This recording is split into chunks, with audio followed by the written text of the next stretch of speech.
Went from condos to Pop's house. On calls now bus routes. What's up? What's up? It's your boy Paul P. I serve God.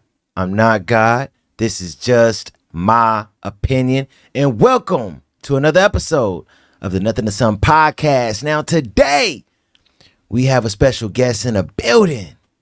Today I have Terrence, aka I See Greatness, here to talk about his incredible journey, motivating, developing, and building up the community. And I am excited to finally have him here because we talked about it already. But I am excited to finally have him here.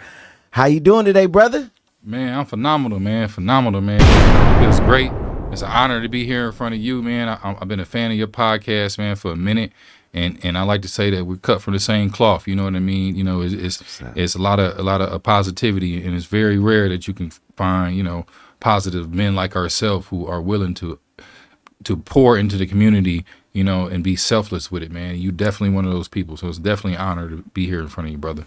Man, I appreciate that, brother. I met you a couple of times already, and I just liked everything that you were doing.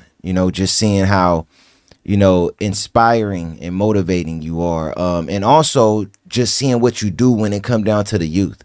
That's important. I always say, whatever you're doing in your life, great. You're utilizing your talents and abilities and doing great things. That's great. But what are you doing to give back? What are you doing when it come down to these babies, to these kids?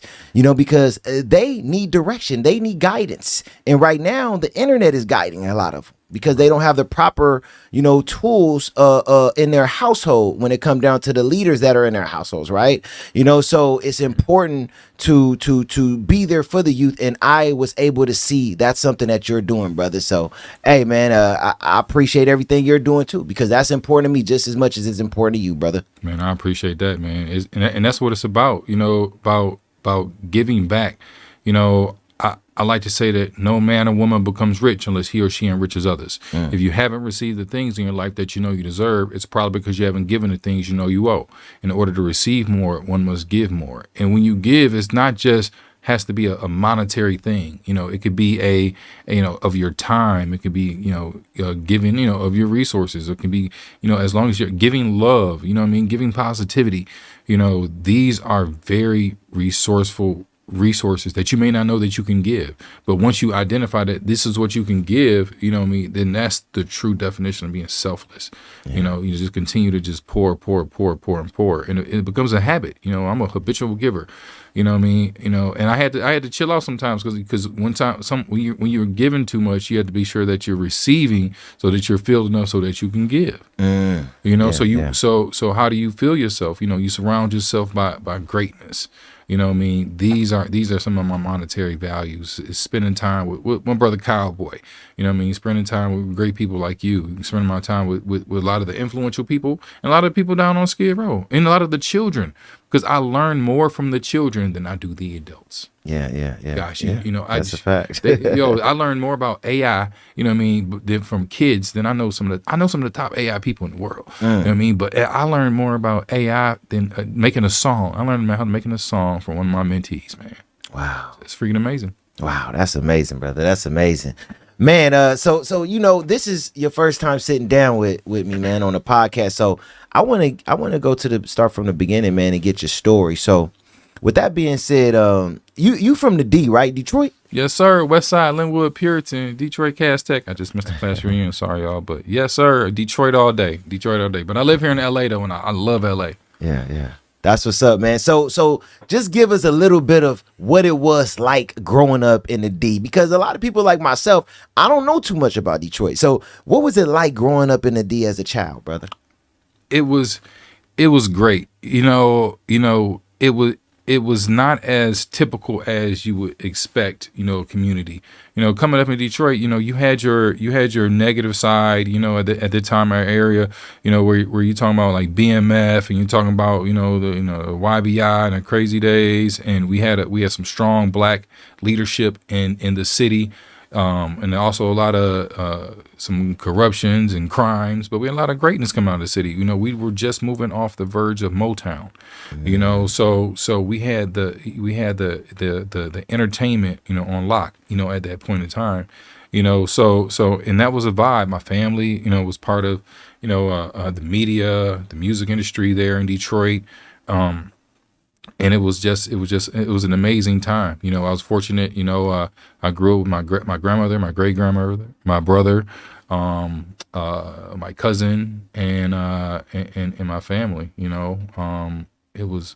loved it. And their memories that they have. Some great memories that happened in Detroit. Yeah.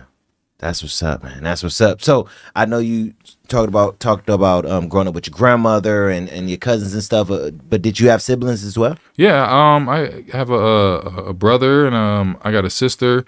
And I got 2 brothers and a sister. And my cousin, I claim her as my sister. Because we all grew up together. And my I have my brother and my sister. They went with my mom when my mom went to Texas back in the day. It was one of those kind of stories. So yeah, I got some siblings. I'm the oldest, and I'm the oldest, the wisest, but not the smartest. I mean, shout out to my sister and shout out to my brother. They're great at what they're doing, and then shout out to my little brother too. He's figuring out life. You know what I'm saying? So we just got to keep on pouring into him. That's what's up. That's what's up. So I know you say your mom went off to Texas, but what was your relationship like with your parents growing up? I honestly didn't really meet my mom till I was 17 years old. She kind of went about her way when I was 3 years old, and I think I saw her one time before I was 17. But my pop, he was my pop, my dad, my grandmother, and my great grandmother. They were the roots. To me, growing up, it wasn't a typical childhood, but it was a very necessary childhood for me to become the person I became, and I'm thankful. My dad, my dad, he's right now he's as healthy as he's ever been. He's he listens to me, and I listen to him. There's a great relationship now, my brother, he just had a gallbladder surgery, and I spent a couple of weeks, back and forth checking on him, and so, he's recovering real well, and we're just keep on moving. So I'm thankful for how it turned out. You know what I mean? Like I said, I'm thankful for it. When you can step back and outside and be like, you know what, I might not have been typical, but it was very necessary, for me to become this person. Yeah. I got you. Wow. Hey, well said, brother. Well said. So I know your journey, now with a lot of things, that you've told me and who you are as a person with the things that you are going for and going after in life, right? But growing up, would you say as a kid, what path were you on? Were you on a path of staying out of trouble and staying out the way, or did you get into a lot of trouble as a kid growing up? I never really got into much trouble. I was fortunate that the neighborhood that I grew up in, Puritan and Linwood area, shout out to y'all, I know y'all love me and you guys lived through me since I'm out here, we got a lot of Detroit greatness out here in LA too, from my neighborhood. It's a great Detroit, it's a Detroiters dream to come out here in LA and survive, but it was great. Yeah. That's what's up, man. That's what's up, brother. So getting into your teenage years. So you were always, because for the people who don't know, you like 6'9", right, brother? Yes, sir. Yeah. So in your teenage years, what were you doing around that time? Was it always like, oh, he's gonna play ball, and that's just something that stuck with you in the beginning? So go back to those teenage years when you were 13, 14 years old. What was going on in your world at that time, brother? I was trying to figure out who I was. I really didn't start playing basketball till I was about 15 years old. I didn't have the best grades even at that time. To play basketball. I had moved from school. Before I finished high school, I've been to 13 different schools. Wow. So I had experience, and which actually worked out in my favor because I had the opportunity to learn how to make friends real quick. Yeah. You know, when you're in process of growing up, the difference between adults and the children is that the adults already have that core person that they can confide in, that they can talk to. That's not their, you know, not their family or friend. You know what I mean? So I had a challenge on developing and figuring out who's those going to be those core people. You know what I mean? It's going to be in my life where I can lean on. I could be like, man, my mama tripping today, or my brother did this.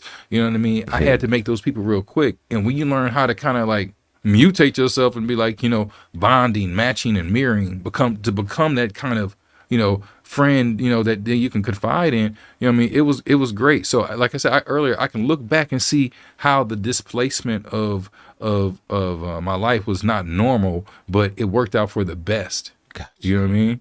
So I loved it. I loved the fact that, you know, I can go to 10 different school reunions, you know what I'm saying? You know what I mean? And still, you know, feel like I have, you know, value or know some people. Yeah. You know? That's what's up. That's dope, man. That's dope. So when did hoop become, you know, playing ball become serious in your life? Like, you know, like you said, you was playing it since a young age.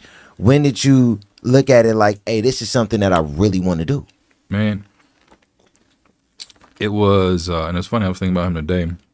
You know, so my father, he had introduced me to this guy named Steve Hall. Steve Hall is a great basketball player in Detroit, basketball coach too. And he had just taken over the Rogers Military Academy. This was, I was my ninth grade year. I think we had 14, pushing 15. And I go to a military school in Detroit. It was one of the first military academies, you know, and, you know, I had a challenge dealing with the community. Like I said, I went to 13 different schools. So ninth grade, I went to, you know, Rogers Military Academy, played a little basketball there, but I had to, you know, I was transferred because my father thought it was a better opportunity to play basketball at Grosse Pointe North, which is one of the most elite, prestigious high schools in Detroit. So I go to Grosse Pointe North and I'm playing basketball and I'm encountering racism. You know, it's only 13 black kids, you know, out of 1,600. You know, so I'm playing basketball, getting called the N-word. You know, playing football, trying to figure out myself, getting called the N-word. Who's going to be my friend? Who's not the racist white guy? Who is the racist white guy? You know, doing that. You know what I mean? You end up leaving there due to some racism. Then I went to this great school in Detroit called Cass Tech. Cass Tech is one of the top technical schools, urban technical schools in the whole country. You know, and I had opportunity to meet some of the, you know, at that time it was three of the top 10 basketball players were playing on his basketball team. So I had opportunity to go there and sharpen my skills and be better. I wasn't just tossed into the fire. And I was fortunate enough to get noticed by Texas A&M Prairie View. Even though I wasn't never an elite basketball player, I was the motivational guy at the end of the bench. You know what I mean? I was a guy that can come in the game and, you know, go get a block real quick, go do this and that, be the backup guy. Yeah. You know what I mean? Even though I was ranked 9th in the state, I was never that guy. You know what I mean? I knew my role, you know what I'm saying? Like, and my role was just to be the uplifter, you know what I mean? Do the dirty work. You know what I mean? I had one game, I played semi-pro in one game, I scored 49 points. That's because my sister was in the crowd watching. Wow. You know what I mean? And I've never reached nothing of that. So my lifetime average is probably like 6 or 7 points. You know what I mean? But I was always that determined. I always wanted to make it. And then that determination, coming up through there, you know, that led me to working out with the Detroit Pistons. I worked out with the Detroit Pistons for 2 seasons. And you know, that was even after a dismal college career. But you know, I'll tell everybody, work ethic, you know, it gets you there. You know what I mean? So, you know, I actually snuck in the gym. You know, I had an inadvertent invite from Michael Curry, the basketball coach. I was serving tables at Macaroni Grill in Auburn Hills, Michigan. And he said, "Man, you look like you in shape, big fella. We got practice right around the corner. If you was ever in town, you can come and run." I said, "Don't play with me." And so I popped up. I knew where practice was because my homie Morris Peterson, a Michigan State champion, you know, he brought me by there one day. So I went by there, and the next so happened, I saw Mo Pete at the door going into practice. I told him what Michael Curry said. I went in the gym. I met this guy named Arnie Kander. Arnie Kander is a genius. He was the Detroit Pistons trainer, and he also trained different other athletes. And even I saw 50 Cent and Eminem come in and get some physical therapy from him. It's a straight up genius. So he snuck me in the gym. Arnie put me on a regiment. which kept me under the radar for about 20 days. Got my weight down 17 pounds. I went to Pryor and Tractus. I got whooped by Kwame Brown and Jason Maxill. You know what I mean? But I was there though. They brought me back the next year, and I came around. I built some great relationships. With Rasheed Wallace and a whole bunch of other great guys, and I still cultivate those today. As a matter of fact, Rasheed Wallace gave me his whole wardrobe. If you remember back in the day when they had made Rasheed and Iverson and Garnett purchase dress clothes because they didn't want them to look like thugs. I mean, she still wear his stuff from high school and college, man. This guy, he's so down to earth. You know what I mean? That's a whole nother great story about my brother. I mean, but you gave me all this stuff, and that started off my career, man. So I'm just thankful for how things went, Yeah. Wow, that's amazing. So I think it's a beautiful thing how you could go straight from waiting tables to a tryout for the Detroit Pistons. So one thing that I want to ask, because I know you said you went to a lot of different schools in high school, at any point in time, did you ever go to college, or you kind of skipped that after high school? How did that time frame go after high school? College for me was great. Okay. I like to say the same thing here, is that even with my purpose today, that Mark 6, a prophet has no honor in his own land. Yeah. In order to grow, one must go. Then you can come back and sow. So I went 1,652 miles from Detroit to Texas A&M Prairie View. I chose Texas A&M Prairie View. Because like I said, I was never the best, but I was still ranked in the state. I chose Prairie View because it gave me opportunity to meet my mother. Like I said, I didn't meet my mother till I was 17, and ironically, I received a phone call from my mom in Texas, and a week later, I received the only offer for a college scholarship in Texas A&M. I received, I think it was around 16, 17 different offers from schools around the country. Wow. And so Wait. So before you get into that, so you had 16 to 17 offers in high school to go play ball at almost in all those different colleges and everything, right? Wow, that's amazing. So you were choosing between a certain amount of schools in Texas. A&M was one of them. Yes. Okay. Yep. Right, and that was the only school in Texas, and it was so ironically that I met, that I received that offer. I received a phone call first from my mom, my brother, my sister, and things like that. I received that phone call, on the low. Then I get the offer. So I was like, well, okay, and I wasn't as awake and aware. I was like, that must be divine, such and such, And so then it was a great decision, for me I looked at the offer, and then, I said, wow, I got my mom and this and up the street, that was a great decision for me. At that time, my father, who was invested in my whole basketball career, and my whole life at that time, I know he was excited. But he was disappointed. He was like, man, you trying to go chase your mom now? You trying to do this and that, with your mom? I was like, no, and my mom, even still to this day, she's overcoming, past trauma and issues of being, of going through the things that she went through to make her, who she is. Yeah. You know what I mean? So it was some opposition there, from the family wise, but I had to make the best decision that was for me, and the best decision for me was get away from Detroit. Get away from Detroit, because I've seen what Detroit can do. What Detroit can do to people. Yeah. And like I said, when you're in a hometown and you're from LA, so it's that, hey, when you go away, you get some new energy, you get some new sunlight, you're away from your family and friends, you can grow, develop, and become your own person. You know what I mean? And I chose Prairie View because one, I love the team. I met the dudes on the team. Half the team was from Flint or Detroit. You know what I mean? So we could connect like that. And the other half was just some real cool brothers. You know what I mean? And Prairie View was in the middle of nowhere. So it's not like we can go party here, go this and that. I was focusing on my books. And in my first year, I was a 4.0 student. Wow. And in my second year, I ended up, transferring to Ferris State, end up getting introduced to weed, alcohol, girls, girls, girls, girls, you know what I mean? I went from 4.0 to 1.0, it took me out my element, and I wasn't as successful up there at this school. I was more successful down at, in Texas, you know what I mean? But I ended up, getting associates and just growing my mission and purpose, and still just, tapping in and stuff and connecting. And the basketball took over, for a period of time, bounced around a couple different practice leagues and different leagues, ABAs and things like that. But that wasn't my calling, though. Yeah. I knew it wasn't my calling. Yeah, definitely. I mean, no matter what, it was a step to get to where you was, trying to get to, right? In life, we all have different journeys and paths.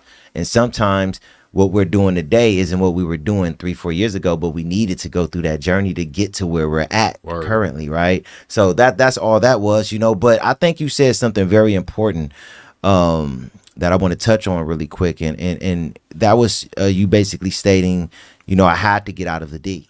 I had to see something different. And I think that was a grown man move, because a lot of times what we have to understand is that once we as men turn 18, like we're not looked at as little boys anymore. Right. We have to go out there and figure things out now as men. Even if you come from single mothers and know your mother love you, your mother even looking at you like, so what you gonna do? Right. So the world look at us now as men. So you have to make certain decisions in your life to change your life and get your life on the right path immediately. It's almost like you get a fresh start at that 18, 19 stage, but it's like it's game time, right? So you made a decision to take yourself out of Detroit and put yourself in a different position, even though like you said, basketball is not my thing. It's getting me out of here, though.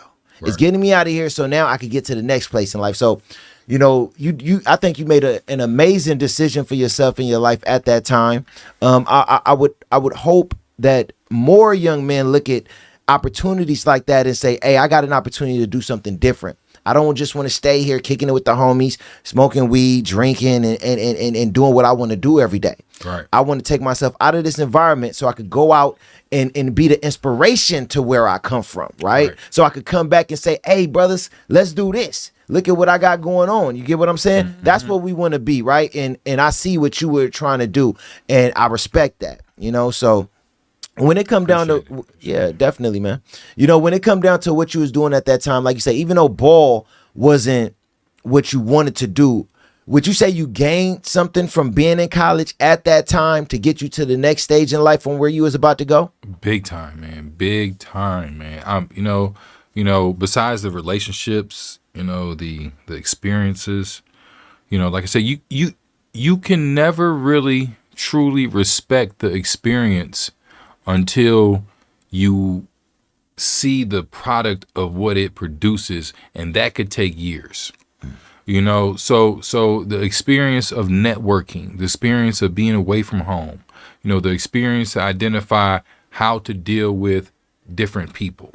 You can never really respect those experiences until you see the product of it in the future. You know what I mean? So like living with a roommate. You know what I mean? That was my first time living in a dorm and a roommate, and it was an awkward situation because he was a weird kind of dude. You know what I mean? So you learn how to hey, I had to put those skills, where I made all these friends and made all this and this, I had to put those skills together, and figure out how to identify with this dude. I don't want to come off as a snitch, but then again, I can't come off being abused. You know what I mean? Like, I'm 6'9", I'm the basketball player from Detroit. You know what I mean? It was great. And Prairie View, it molded me, for the year and a half I was there, it molded me into who I am today. I still, every time I go to Texas, I still, talk to my friends, teammates, Daniel Olstein, you know what I mean, Reggie Walter. I still talk to these guys daily. You know what I mean? Like it's great. They're friends. They're really friends who can really, you know what? It's hard to say that, I know this dude for 20 years. Yeah. You know what I'm saying? Like, he's been straight up for 20 years. You know what I mean? And I sit on the board of their nonprofits. A couple of my friends' nonprofits in basketball, they sit on my board too. You know what I mean? Like isn't it great when you can count on somebody for 20 years? Oh yeah, definitely. You know what I mean? That's a blessing. Like that, you know what I mean? And then just experiencing, you know what I mean? Like I said, it was 1,600 miles away. It gave me opportunity to bring, every time I went back to Detroit, I was bringing back screw music, you know, I was bringing back food, you know, experiences, you know what I mean? And a lot of times we neglect to respect the experiences, you know what I mean? Because all it takes is experience. Experience is a spark, a synapse that goes off in your head and is inducted in your memory. You know what I mean? How great is that experience going to have that you can go change your life? The first time I experienced somebody saying, I see greatness in me, that was experience was it was after I prayed for my purpose and God did my purpose. Then the next day somebody came and said, I see greatness in you. That experience, I carry that with me every day. You know what I mean? All it takes is one spark of synapse, you know, for an experience. First time I touched the outside of an airplane, I have an airplane out Long Beach Airport. First time I touched the outside of an airplane, it was an experience, you know what I mean? And that got me involved in aviation. You know what I mean? And so when you experience, you know what I mean? Think of it, you know, in the adverse, your first time experience, the wrong woman, the wrong person, the wrong counterpart. What does that experience do to you? Experiences cause trauma or can cause inspiration.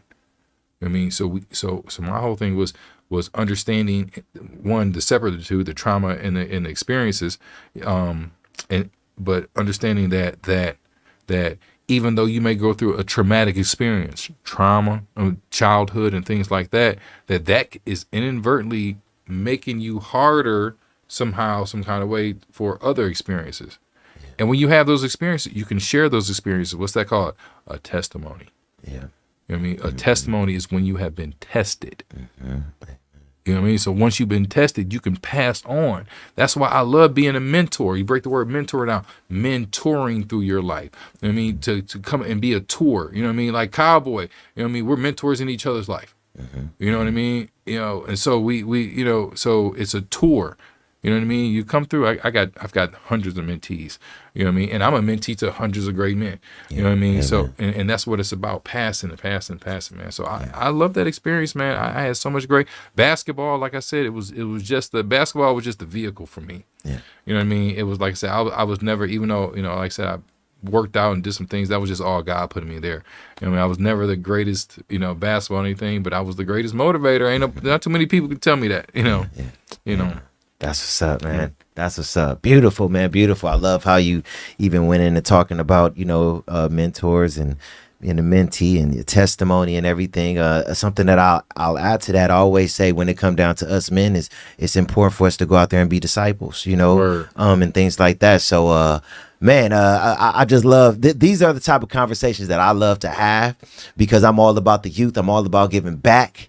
And I'm all about, you know, especially when it comes down to helping other men become strong, valuable men out here, husbands, you know, men of God, leaders, you know, running their own foundations and businesses. Like that's what I'm all about. You get what I'm saying? So I definitely see we're on the same page, brother. Yes, so let's get to that though, because you know, you get out of college, right? Yep.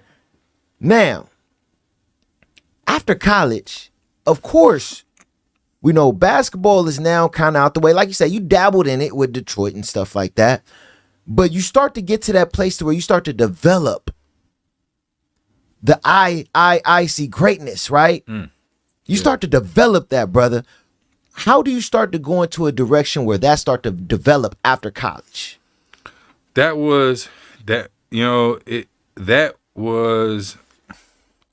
So after college, I I was out, like I said, I was girl crazy, you know what I mean? I was dating 2-3 girls at a time.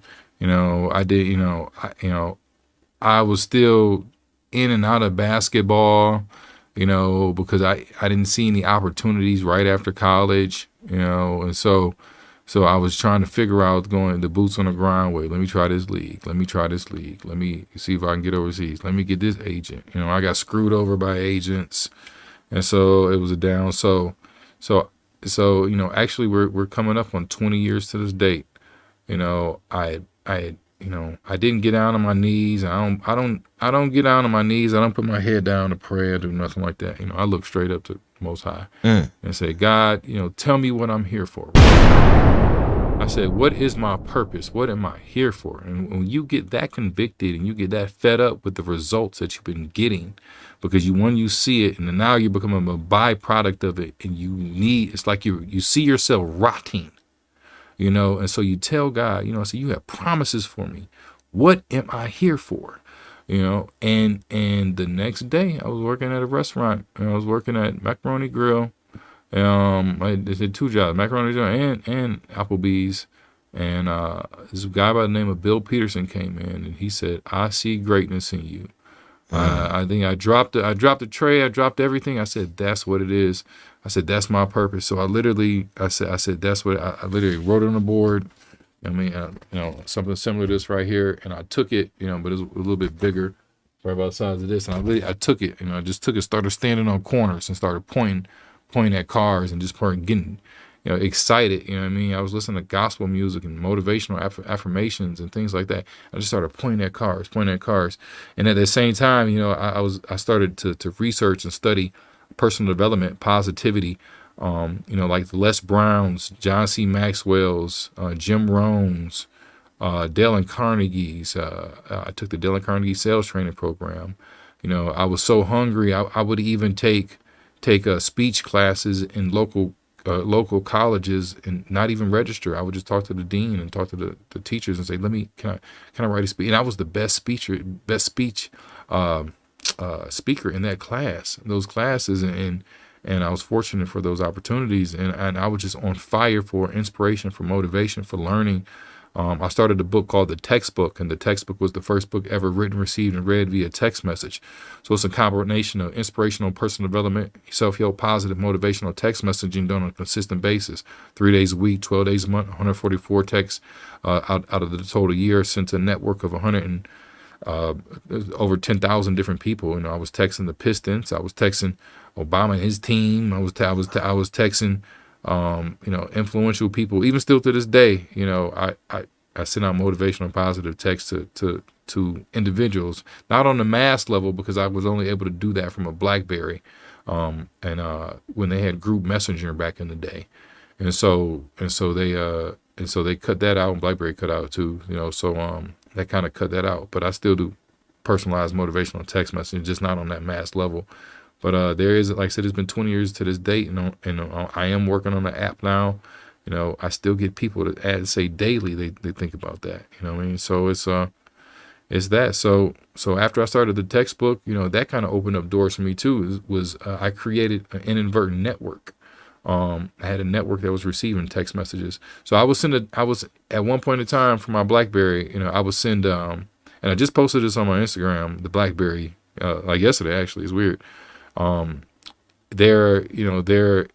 would send so many text messages that I would shut down the tower, whatever tower I was in the area, and some text message wouldn't get sent, but the community wouldn't be able to send a mass text, wouldn't be send their own text messages because my phone was running up the tower, the ROM. It was taking up too much ROM, and I got into a legal situation with Sprint and Verizon at the time because I fought against saying I couldn't send unlimited text messaging. And so they took my text messaging down from 136 characters to 124 characters.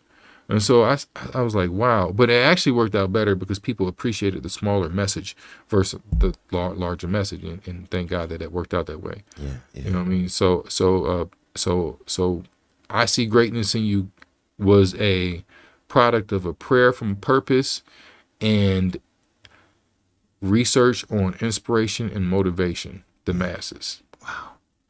Amazing, brother. Amazing. And you know, one thing that I love that you're doing, brother, is you making sure that you're giving God all the glory. You know, I always speak on this verse because it's something that it's a verse I utilize when it come down to my life, and it's something that I can see, and that's basically Proverbs, 3:5-7, where it says, "Trust in the Lord with all of your heart, and lean not on your own understanding. In all your ways submit to Him, and He will set your path straight." I could feel it in you, brother, that you trusted in the Lord with all of your heart. I could feel it. I feel it. When you're around brothers who really is trusting the Lord, not trusting in just what they want. If we was trusting in if you was trusting in what you want, you probably be at some tryout somewhere. You get what I'm saying? Like, hey, this is what I always done. When it come down to myself, I would be doing music somewhere up in somebody's studio, like from what I was doing from 18 to 25, working on getting a deal. Had deals and stuff like that, right? If we was trusting in what we want, we wouldn't be where we're at today. Because when you are selflessly giving up your life for others, you're trusting in God, because that's a selfless act. Selfishly, you're going to do what you want to do if you're leading and guiding yourself. But when you're living a selfless life, that only could come from the one and only true God, right? So what I want to ask, so when it comes down to I see greatness and everything that you're doing with that, for the people out there who would say, okay, I get what you're doing, but what's the goal when it comes down to I see greatness? And I'm talking about the beginning stages, when you thought of it and you heard it and you went and stood on the street with your poster up and sign up. What was the goal at that time when you first started I see greatness? To have an impact on 2% of the community. So when you have an impact on 2% of the community, it's called the tipping point. So when you get your product or you get your, your mission or your service on from the 2%, it's like imagine having a seesaw. So all you got to do is lift that seesaw up 2%, and then it's going to fluctuate and it's going to thrust you up. You know what I mean? So me standing on the corners on Detroit on Woodward and Davison, which is one of the busiest intersections in the city. Actually, Woodward and Davison in Detroit is the first major intersection off a highway, because that's where the first car was built. That's why they built the first cars were built in Detroit. So they built that first highway was right there. So that's one of our busiest intersections right there. And my family and friends of the family own the shoe shop right there, Lynn's Shoe Repair on the corner. Shout out to all of y'all. Love all y'all. So I stood on the corner, just started pointing at cars, and it wasn't really something behind it. It was what, when God told me, I said, impact the masses. It was all I knew what to do. It was all I knew. I said, write on the board, just tell a bunch of people real quick. So that's all. And so for about 8 years in Detroit, they thought I was crazy. They thought the big Detroit basketball player dude. I like yourself. I dabbled. I went to college for a music industry. So, and I had a music label called Issues Records, and I would only rap about crazy stuff. You know what I mean? I can't even make those words come out my mouth now. Yeah. You know what I mean? So I was trying to impact the masses. I was trying to impact just 2%. If I could put a smile on 2% of the people I see that day, I did my thing in front of 1,000 people. It was what God told me to do. God told me, He said, go out and tell the masses, tell the world, I see greatness in you. What is I see greatness in you? Simply, I see God in you. Yeah. So what is none is greater than He, and He lives greater than He would lives with Himself. So God was the greatest one. So God is greatness. I mean, so when you see greatness in others, or when you see greatness in something, just imagine what spark it sparks. So I just had to go see it. I need to see it. I need to see it. I need to see it. I need to see it. I need to see it. I don't need to hear about it. I don't need to hear about it. I need to see it. And that's why I'm so thankful that I can travel the world. I go all over. And like I said, a prophet has no honor in their own land. In order to grow, you must go, then come back and sow. That's how you tell the people what they need to know. You got to bring some different energy. That's why I love LA. You got to bring different energy out here. You know what I mean? And that's why LA love me. I hang around the top people in LA. I'm talking about Snoops, the Cubes, Karen Basses, the Cowboy, the you name them. I'm there. Jimmy Kimmel stopped his show to see me. You know what I'm saying? Like and that's how I know it's bigger than me. I am literally 2% of this mission. I just got to show up and do what God told me to do. I don't have to. I don't buy tickets. I don't buy anything. Like I said, everything is a black. Only clothes I really buy, man, is for my own brand. You know what I'm saying? Everything else I get, you know, I receive so much. I am in overflow. I'm in overflow mode. I give so much. You know what I mean? We just received 200 acres of land in Ghana. Given from a king. Given because he has a son in Detroit, and he has a son in Ghana. His office is in Detroit, and his daughter lives in Los Angeles. And I went to go see him because, like I said, my brother had a gallbladder issue. So I went to go see him in Detroit, flew all the way back home to Detroit to go see him, and told him about my mission. Told him, bought some stuff for my brother, told him about my mission. His face dropped. He said, that's where he said his family lives. I said, I want to bring children from Detroit and Los Angeles to Ghana to experience Ghana. And I want to bring children from Ghana to Detroit and Los Angeles to experience Detroit and Los Angeles. And I want them to work together on a project that is going to have barter and trade. Some simple project, a simple product. And his mouth dropped. He has a whole list of products. He said, that is something I really want to do. He said, if I give you 50 acres of land, will you help me with this project? I said, yes. He looks at my Instagram. He says, man, you know Snoop Dogg, you know Ice Cube, you know all these influential people. I would love to give them, he's Stevie Wonder's doctor. So he said, I would love to get them some herbs or just and tell them about the land opportunity. He says, Asians come over to try to buy the land every day for double what it's worth. But he said, since it's ancestral and he's on 100-year assignment from his family, that's where they do it every 100 years before they can sell something. He can't sell it to as much as he can to Asians or white people. I said, all right, you know. He said, well, I don't have to sell it to you. He said, so if I give you 200 acres of land, you can have the 50 acres for your product, for your project, and the 150 acres of land you can use to raise the money for the project. But it has to go to people that look like us. So I'm getting a visa, getting second citizenship, because God told me, he said, when it's time to go, I have territory for you in another land. And who could imagine? All this stuff happened within the last month. But when you give selflessly, you never know what you're going to receive. This gift could become from something I've given 20 years ago. Yeah.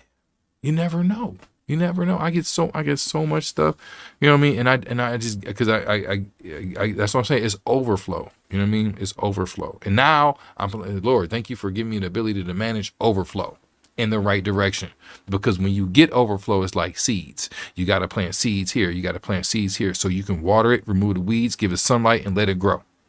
If not, it's going to die. And I've lost a lot of seeds because I didn't know what to do with them. At the time. But now I've grown up, you know what I mean? Like I said, I'm almost 50, so I know what to do now, you know? You know, brother, I love everything that I'm hearing about your journey, man. It's beautiful just hearing about it, because one thing that we got to understand, because you keep you know saying God, which I love, right, brother? And everybody who know me know that I'm a very spiritual brother as well. Yeah, I'm very into my faith and everything like that. But it's something that I want everybody to understand, and that's something that you showing, and I try to make sure that I make people aware of. We got to understand, just like it say in James 2:17, faith without works is dead. Dead. You were out there grinding. People were calling you crazy, and look, when people call you crazy, I just say, yeah, maybe, but just wait and see. At the end of the day, when it come down to people calling you crazy, they're not used to seeing what they're seeing you do. I never forget, man, when just to make the long story short, because this is about you, I'll never forget when I was first starting my business, because I didn't have no intentions at that time of starting a business. I lost everything, and I just told God to take me in the direction that you want to take me in, and he led me into that direction. And everybody was saying, boy, you better go get you a job or something. You are sleeping in your car trying to put together a business. What are you doing? You've been up in your car for like a month now. You better go out there and figure it out. But I said, no, this is where God got me right now. God is building me for something that he got prepared for me, and I'm not going nowhere. And and God eventually did what he did, right? So I'm just saying, people could call you crazy all day and all night, but they are not on a journey that God have you on. Right. You get what I'm saying, brother? So it's beautiful to see where you're at today and where you continue to go, when at one point in time, when you just had your sign up saying, I see greatness, at that time you were there, but where you at now, it's a beautiful thing to see, brother. You know, one thing that I want to ask you too. So eventually, like you said, you ended up in LA. What led you to LA? That's a great question. It was a dismal relationship, and a desperate prayer for clarity. Okay. So you know, I was in a relationship with a great young lady. At the time, we had only had 2 arguments in our whole relationship, and I can't even tell you if it wasn't even as serious, you know, when even, you know, but we were together for 4 years, and you know, and at the time with her, you know, I was living in sin. I mean, yeah. And so I was still down with my life at that time. So I said, God, I said, take all the evil things out of my life right now. And that night we had, you know, it was a great night. That night before, I wake up in the morning. I was working at Delta Airlines, and she was working at the airport as well. And we didn't have the best. That was both our off days. So that was both our off days. And I get up and, you know, I go out on the street with the sign. It was my thing. I couldn't wait for my off day in the mornings, because I loved having an impact on the masses in the mornings before they went to work.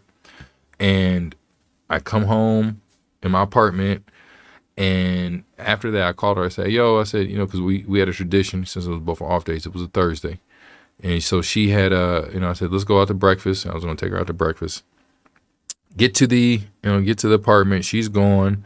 We had just gotten her a vehicle. It was her first time driving. You know, she was, you know, no, don't get it twisted. She was 36, 37, something like that. So she had just started to drive, and just taught her how to drive. And I found it was awkward that most of her stuff, her precious belongings, were kind of gone. You know, so I called her. I said, where's your bag? Where's your Louis bag? Where's your this and that? Where's your shoes? Why does this stuff look bare? Oh, I just took some stuff to my mom's house so they can put it in the cleaners. Okay. You know, knowing that she didn't really know how to drive like that. So I said, okay, all right, bet. So she goes out and about. Next thing you know, I had a second job. I was a basketball coach at a school up the street. I go to the school got canceled that day. I come home and I just, you know, get into bed, take a nap. In the middle of the nap, you know, in the middle of the day naps where you kind of wake up, you got to wake up from the nap, you know? Yeah. You know, so in the middle of the nap, I woke up because she's thinking I'm at school. As her mom, her dad, her family is in the apartment, you know, look, they're surprised I'm there. I'm surprised they're there. I ain't got no clothes on. What are y'all doing? You know what I'm saying? Like, you know, and so they rush out the apartment. And I called her. I said, you know, what's going on here?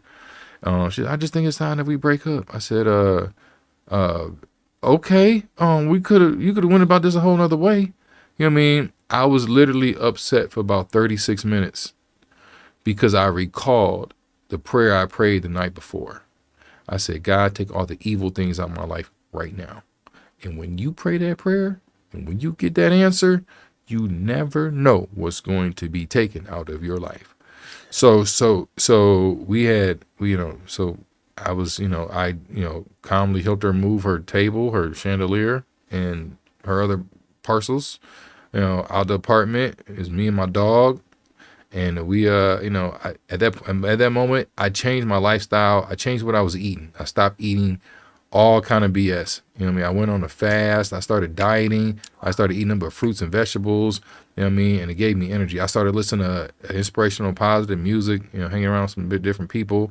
And it was work. So I go, like I said, I was working at Delta Airlines. She was still working at the airport.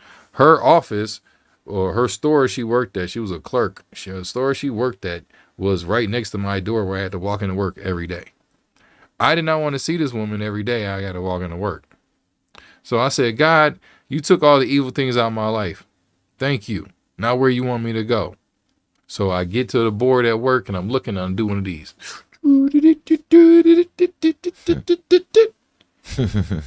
Los Angeles. Okay. So I go, I'm pondering at work that day. I'm like, dang, Los Angeles, I've never been to LA. And so I get a phone call from my homie, Rasheed Wallace. That same day, he says, T, I got some tickets to the All-Star game in LA. You want to pull up? Because he said the girl wasn't going to go at the time. I said, all right, bet. Yeah, for sure. So and the great thing about Delta Airlines is if you're an employee, you can jump on an airplane and go anywhere you want all over the world for free. So I said, all right, bet. So I jumped out there. I'm like, I ain't got to carry no cash or nothing like that. This and that. Bet. I get out there, come out to LA, link up with my homie Sheed. His girl decided to do a sneak trip and come in town, check him out, you know what I mean? And, would put my ticket and my crash on the floor, you know what I mean, to the side, you know what I mean? So I'm like, all right, I just thug it out, you know what I mean? So, I came out here, man. I came out here to LA. This is my first time in LA. I walked around the streets. When you see, you guys got it great. You guys from LA, you already know what LA is. We have a perception. And we depending on where you go in Los Angeles, is better than some areas, right? But anywhere you go in Los Angeles, you can still see the Hollywood sign. Yeah. You know what I mean? So when you come from Detroit, you think you in LA, you could be on Western Imperial thinking like, dang. You know what I mean? But then you go down to Hollywood and be like, dang. Or you go to Watts, 106 and Watts, and you see it's like, dang. You know what I mean? Or you go on Skid Row, be like, wow. Or you go downtown on 7th and Fig and be like, what? You know what I mean? It's like, it's so much that you see out here in LA. So I jumped on a bus and I just took the bus. I took the Silver Line bus. All around. And then I would take the Green Line bus and the train. Just look. I'm just looking, seeing. You know what I mean? Then I wanted to see Inglewood. You know what I mean? We went to Inglewood. And everywhere I'm going, I'm just pointing at the cars at the sign. You know what I mean? Just playing. So I'm like, man. I saw somebody get robbed, you know what I'm saying? I'm like, man, this is kind of wild. So when I came out to LA, I tested it, with my homie Sheed, you know what I mean? Then it was a good feeling when you first come out to LA. You walk around, your Sheed Wallace introducing you to everybody as some influential folks. But then again, I'm still boots on the ground, so I'm in the neighborhoods. So I'm like, all right, bet. So I get out here. And then I go back to Detroit. I make my decision because I didn't want to see the girl at work no more. And God had told me to move my territory. So I come out here to LA. Next thing you know, I'm thinking I had a living situation with a homie. Didn't work out that way.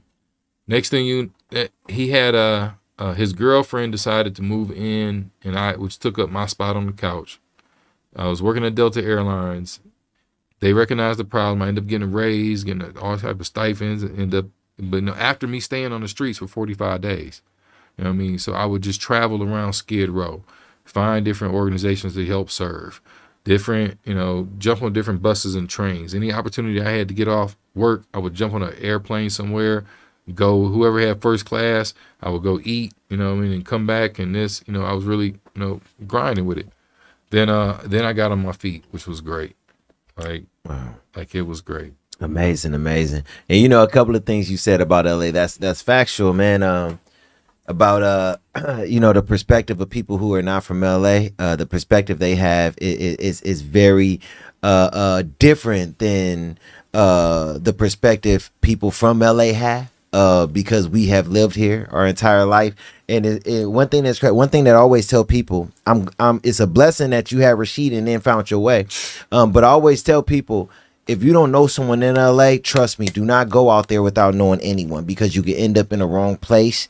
And it's not what you think. It's definitely not what you think. There's a lot of things that go on in LA, and you would think that you in the nicest place or in Hollywood or whatever, but you really on a block where there's a lot of negativity going on there, or gangs, or so many things. You could be wearing the wrong color out from Atlanta and just coming out here to visit a friend and get banged on or even shot just from something like that. I've seen it. So it's very important to understand. When you come into LA, you gotta know someone, and you gotta be safe. So I'm on La Brea and Centinela, right? I had an all blue suit on, blue Chuck Taylors, red shoestrings, red tie.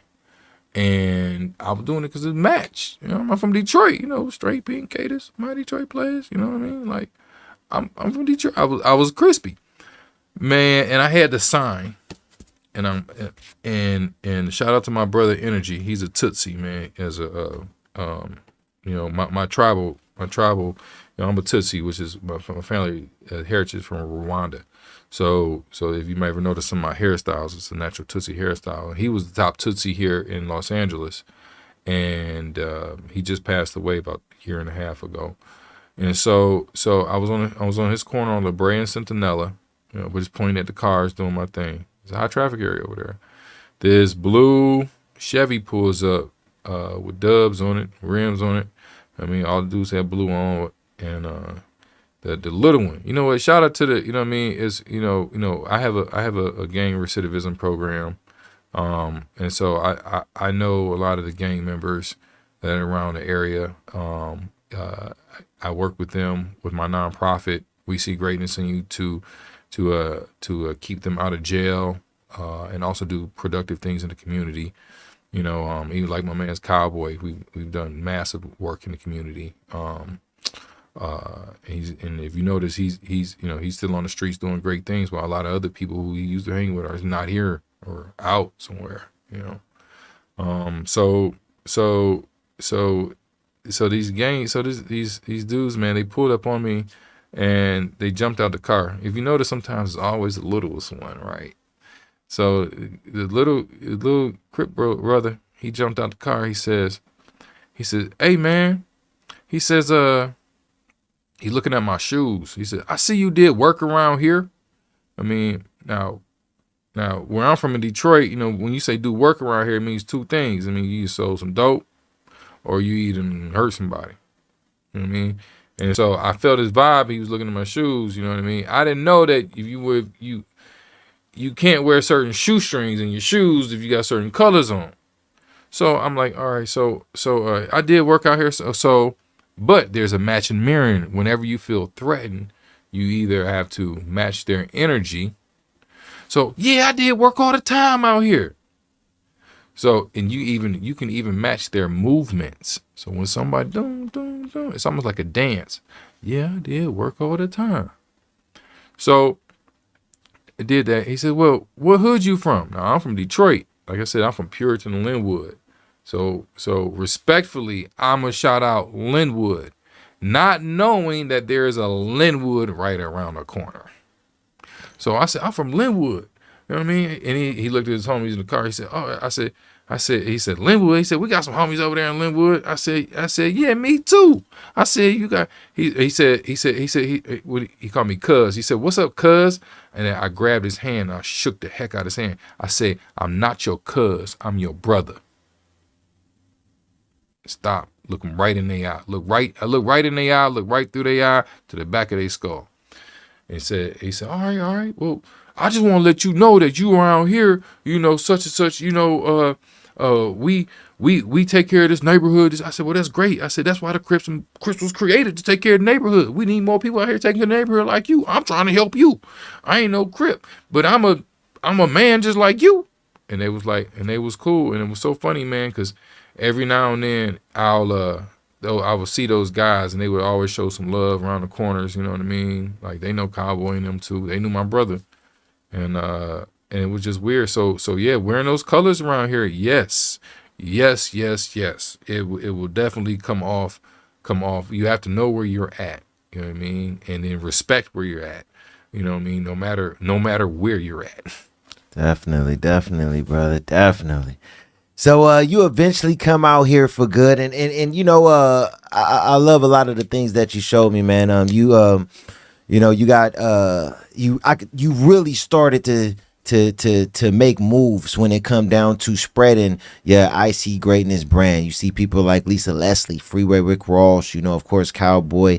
You even got I Show Speed, you know, speaking the I See Greatness and everything like that. You know, when it come down to it, what got you into like connecting with some of the celebrities and having them help push your message? Man, you know, I said all the time, man, God will put you in rooms that nobody else could put you in. And that all of those relationships, all those networks, that's nothing but God. You know what I mean? Like I said, people pay to have Snoop Dogg's number. You know what I mean? Or Ice Cube shout you out, or Lisa Leslie rock your stuff. You know what I mean? Like, people pay for this stuff. I've never paid nothing for none of that, because I just go and serve. You know what I mean? I can get in any room before I even open the door. You know, and that's because, like I said, that 2%. You know what I mean? I had an impact on 2%. They know what I'm coming to do. You know what I mean? They know where I'm coming to serve. You know, it was funny, man. I Show Speed. You know what I mean? It was. Just imagine all the people he had an impact on the last few years. I'm just standing outside the truck. I see greatness in you. I see greatness in you. He stopped. And if you look at the video, it stopped at 0916. And it's another story. I see 0916 over 300 times a day. It means I'm right on time. And when I prayed, asked God to give me a message that I'm right on, that's what he gave me. And he saw that. He says, he see greatness in me. Somebody said, he see greatness in me. He got out and opened the car. Just imagine somebody just saying 5 words having an impact for you. I said, it was Snoop Dogg. He stopped the whole show when he see me in the crowd. You know what I mean? Cube the same way. You know what I mean? I'm having, you know, when I pray for this purpose, I pray to have impact on the ones who have impact on the masses. And this is just a byproduct of it. You know what I mean? I didn't, you know, I am nothing extra special to them. I'm just a regular person. But the message is, you know, well, somebody needs to see God in somebody. Because you know all the darkness is around here. Somebody see some light in me? That's the impact. And so, like I said, it's just a product of the 5 words, you know what I mean, that is ordained. You know, I would love to say that it's me, 90% me. More, I say this all the time. I am 2%. I'm 2% of it. And also, that's me just showing. I'm blessed, and all I got to do is show up. You know what I mean? It's bigger than me now. You know what I mean? Like, it's way bigger than me now. It's just, all I just got to just show up and just serve. I see greatness in you. I never thought that I could really have an impact. That's how I know it's bigger than me, on the masses with 5 words. You know what I mean? I went to go see some other brother, man. Some trades by Psy, some young trader, man. I guess he makes millions of dollars trading. Popped up in this event, and that's why I call it greatness bomb. You know what I mean? I pray, survey, make a friend, and attack. That's my secret to get in any place. You know, I don't tell too many people that. Pray and say, God, open up the doors so I can lead, motivate, and inspire, have an impact on the ones who have an impact on the masses. Mm-hmm. Survey, I walk around, look for open doors, look for people I know, look for flows, crowds who may be going in. Sometimes I wear lanyards, suits, or glasses. You never know who I may be sometimes. You know what I mean? And I get in any door. And 90% of the place I go in, they don't let me bring the big sign I bring in. So I got to sneak it in somehow, some type of way. Either a janitor, either a manager, or a stairs. I love taking stairs when I feel loose, because you can get from one stair up and go down, and find things around. You know what I mean? I take different outfits, clothes, hats, and the ability to have an impact on the ones who have the masses. So I'm just trying to tell the main person there, or the masses, I see greatness in you. If it's going to be a crowd, if it's going to be an individual, God put the I Show Speed on my spirit. God put Cowboy on my spirit to work with. You know what I mean? So when it's ordained in the spiritual, it's pray, survey, make a friend. I'm 90% of the place I go, I'll probably know somebody there. And whether the service industry, whether it's make a friend, yo, you know what I'm trying to do. Boom, boom, make a friend, then attack, and then get out, because you're not meant to spend too much time with everybody. I will, like the Snoop Dogs and this and that. These are all great, I call them prospects. Honestly, out here for real, man, one of the only real friends I got out is Cowboy. You know what I mean? Like these are missions for me. You know what I mean? I'm not looking for friends. I'm just looking to serve, I call them greatness bombs. drop a greatness bomb off, because everybody needs somebody to see greatness in them at least one time, because I know what it did for me. Wow.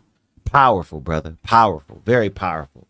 There's something else that I seen that I wanted to mention, because this is actually one of the videos that stuck out to me, because what people need to know, you is really out here moving the needle and really doing whatever you could do to connect with the youth. It wasn't just about getting the masses or the celebrities to wear your gear. Right. It was also about affecting the youth. And I saw a video where the news was actually talking to you and was talking about the things that you were doing with the youth. And this was at the school where they have the Nipsey mural. Oh yeah. Right? That's in LA. So how did you get that started, working with the youth over there?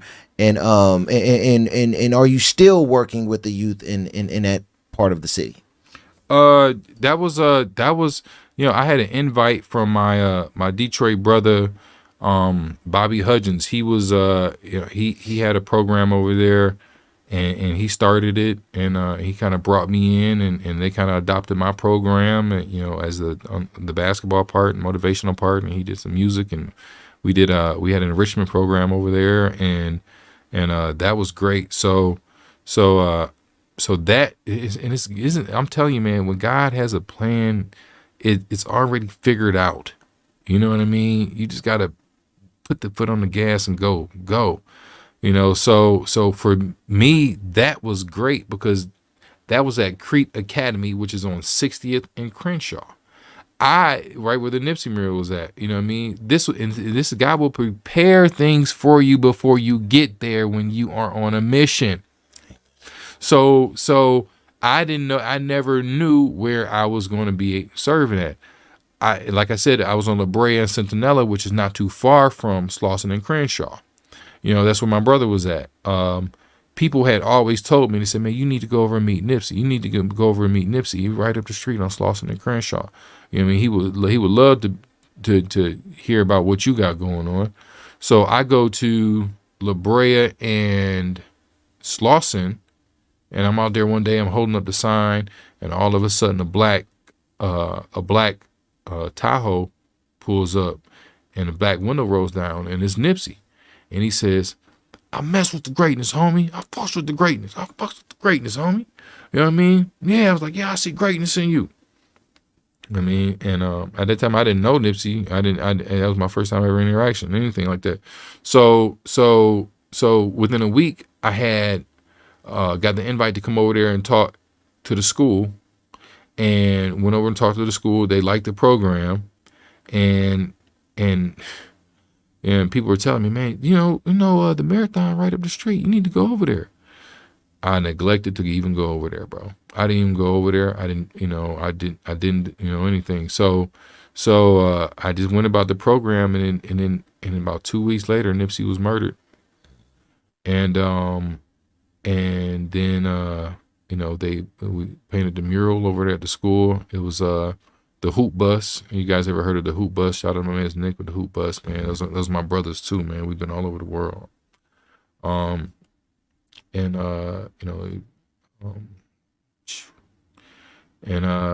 That's when I met Cowboy, because I was so furious that the leader was killed. Yeah. From that the leader was killed from whatchamacallit, and the leader was killed. I was so furious that I wanted to do some type of change, so I would bring youth from Slauson and Crenshaw over to the marathon and talk to Cowboy. And Cowboy would tell him about not being in a gang, and you could just see it on his face. And that's how Cowboy and I developed a good relationship. Mm-hmm.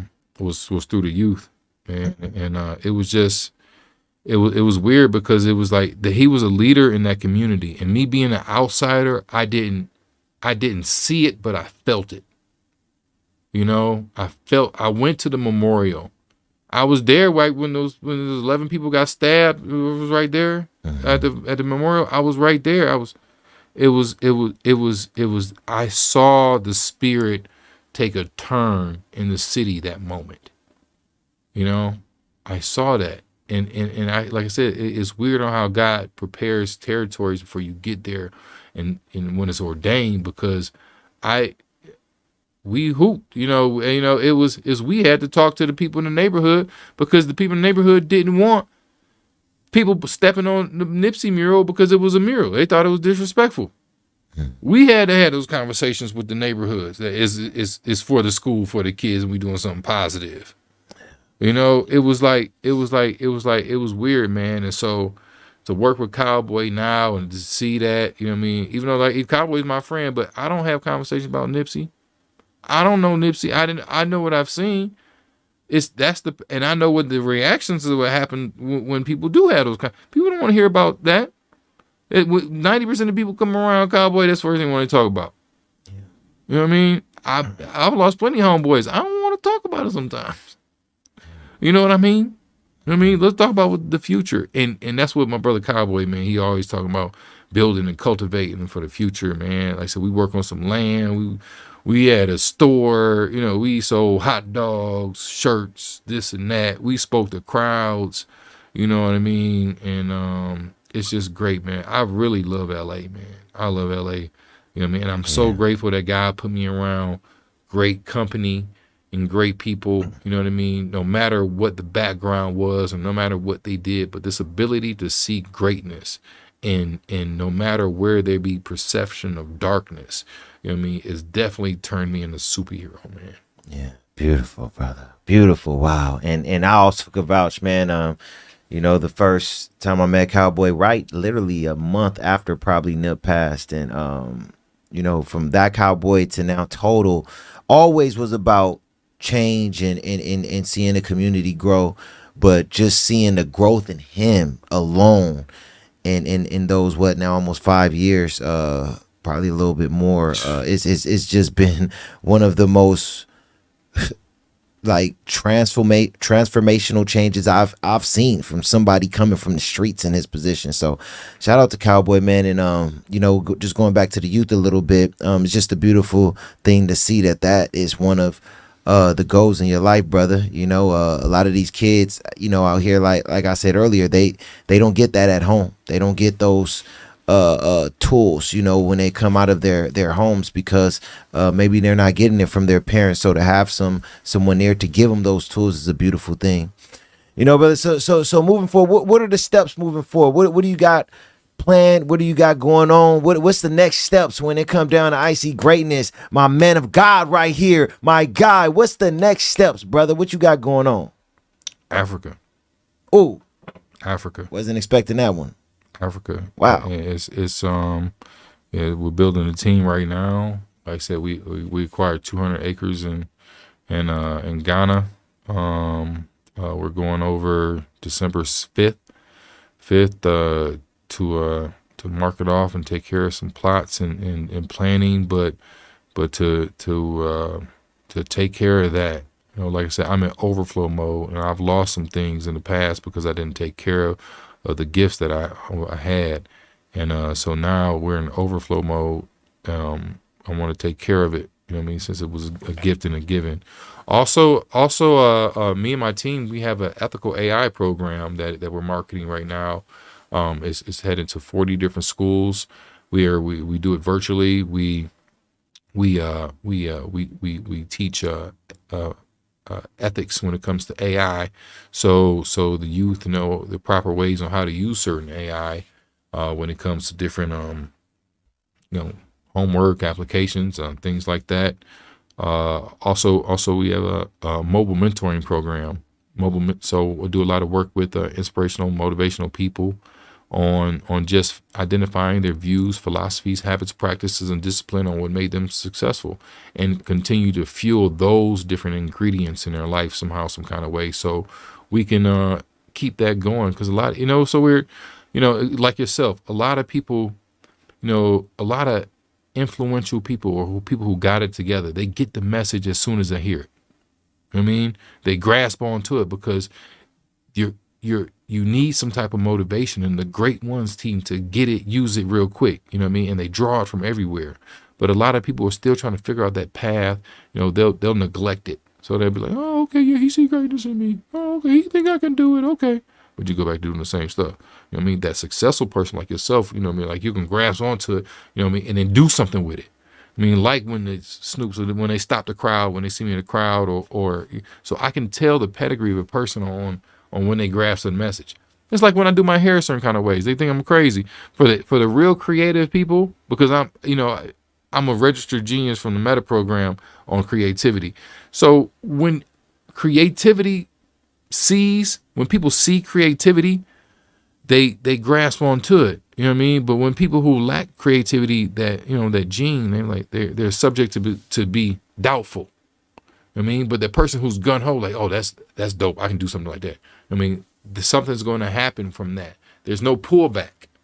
So when you get an idea and you work on it right then and there, and more stuff seems to come, so you can build it. I mean, but if you have doubt, then you might just kill the whole thing. Wow.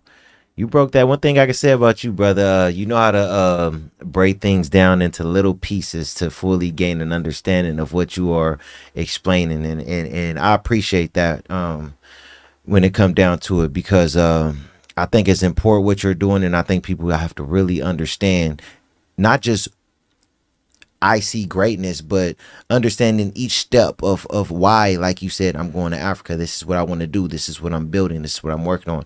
It's a great thing, brother.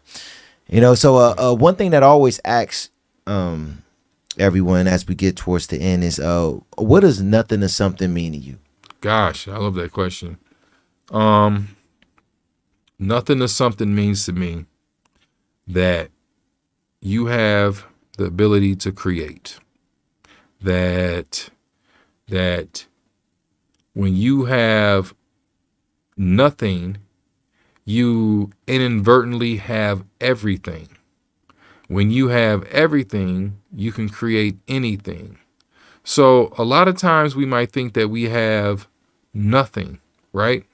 But to somebody who has everything, that may be too much of something to handle. So when I stripped myself and said, I'm coming out to LA, I came out here with nothing. It gave me opportunity to build something.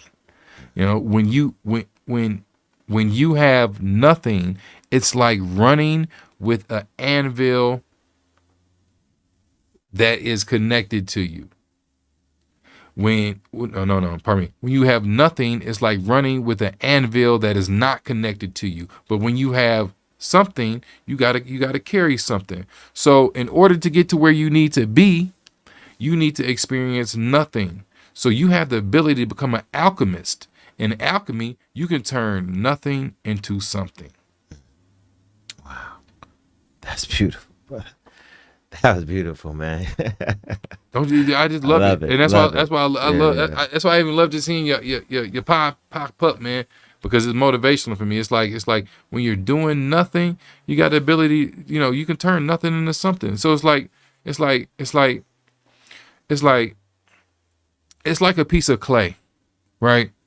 You can give a piece of clay to a kid, or you can give a piece of clay to a master sculptor, right? The master sculptor is going to sculpt that piece of clay into a figurine or an object or something, and can sell that for an endless amount of money.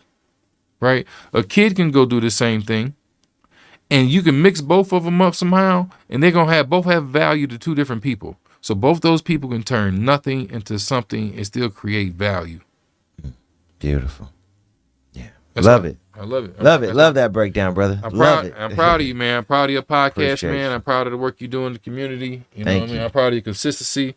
You know what I mean? And that's one of the things that a lot of people do lack consistency. Yeah. You know what I mean? Consistency over a period of time, will win in so many different ways. You know what I mean? Me just standing on the corner, pointing at cars, just focus on being consistent. Focus on doing something consistent. Think about the long run. Your current situation is not your only situation, and just keep moving forward. I see greatness in you. Beautiful, man. I love that, brother. Being consistent. I try to say that all the time. I always say you don't got to be the best, but the one who is the most consistent is going to win every time. So that was, I love how you said that, brother. A lot of, man, Hey, we are like minds, brother. I know. We are like minds. I've been you doing know. Any shout outs, man, or last words, man, before you get up out of here, brother? Gosh, you know what? Shout out to my team greatness. Shout out to my fam back in Detroit, man. Shout out to my Meta H2O. Shout out to my first family. Shout out to my Castec family, man. Shout out to my baby, my girl, my secretary. If it wasn't for her, you know, she makes everything happen behind the scenes for me.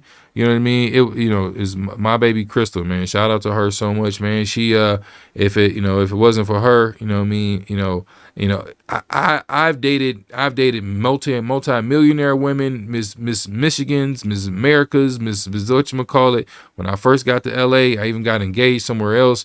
But when I prayed in certain prayers, you know, God sent me the right woman, and you know, I met her, found her on Skid Row. And she didn't find her pop. She met her pops one time, just like I did. For I was 17. You know, I had the resources, found him, connected them. She just went back to Atlanta past weekend and spent the weekend with her. You know what I mean? And she has been my rock. She has been my so definitely shout out to her. You know what I mean? She's been all over the world. We've been all over the world. You know what I mean? And like I said, she's from Compton, and her mom was on Skid Row. She was taking care of her mom. You know what I mean? And then now we've been all over the world. You know what I mean? Like I said, since I've been with her, man, we've gotten hundreds of thousands of dollars in credit and helping people and this and that, and been all over because of her. And I've dated multi-millionaire women who wouldn't even help me get a bank card. You know what I mean? But when you pray and ask the God to take certain people out, you trust me. Be thankful, because somebody better coming that's going to replace them. Man, greatness, man. This is amazing, brother. I appreciate you, brother, you know, for coming on the podcast and just telling your story. Love you, brother. Love you too, man. Thank you. I can see this is something that could, you know, something that is going to start a long-lasting, you know, relationship and friendship and brotherhood between us. And man, it's been nothing but a pleasure, you know, today to have you here, you know, brother. So it's been an honor. Yes. Your boy Paul P, Terrence, aka Greatness. Hey, we love you all. We out of here. We see you. I had to show 'em that I wasn't made.